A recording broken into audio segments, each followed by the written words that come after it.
Si vous connaissiez ma poule, vous en perdriez tous la boule.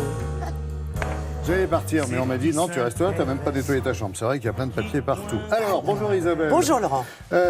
Nouveau scandale sanitaire concernant la consommation de viande avec cette viande avariée en provenance de Pologne, etc. C'est d'actualité.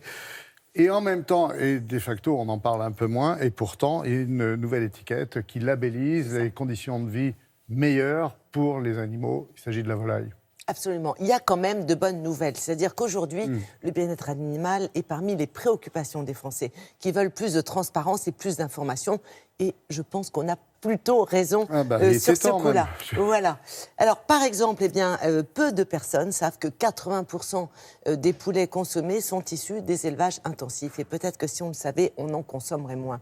C'est pour cela qu'aujourd'hui, en l'absence de loi, parce que finalement, il n'y a rien qui oblige un éleveur, par exemple, à informer sur le bien-être animal, sur comment a vécu son animal de la naissance jusqu'à l'abattage. Eh bien, un distributeur a décidé de mettre ça au point. Alors évidemment, pour l'instant, ça concerne sa marque propre, c'est cohérent.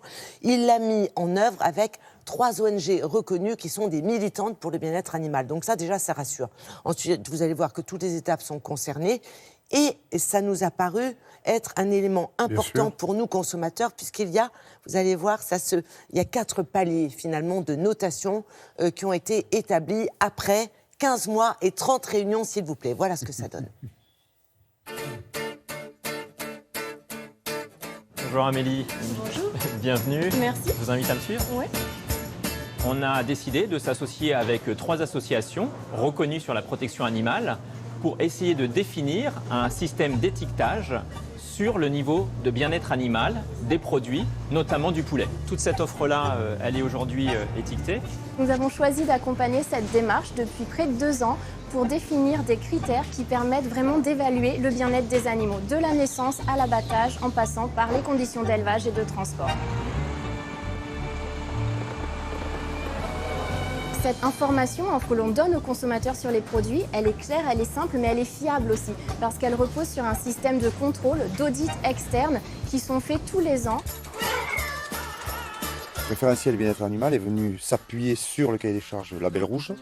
Donc il a permis déjà de valider que le cahier des charges Label Rouge respectait déjà de nombreux critères de bien-être animal, la densité en élevage, l'accès au parcours. Par contre, il a précisé de nouveaux critères que nous devons noter sur nos fiches de contrôle. La consommation en eau, la température dans le bâtiment.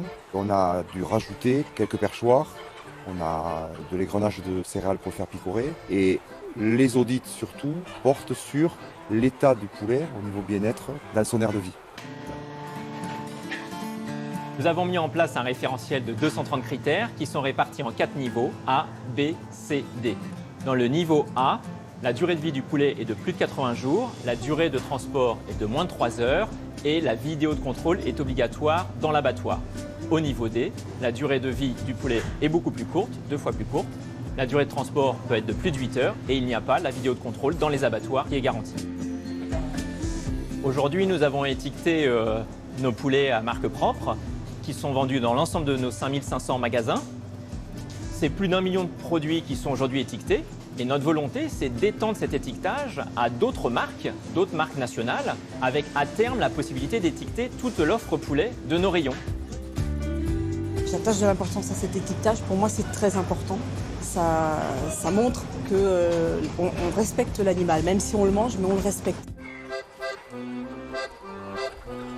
Pour l'instant, il s'agit d'un étiquetage volontaire, c'est une démarche privée.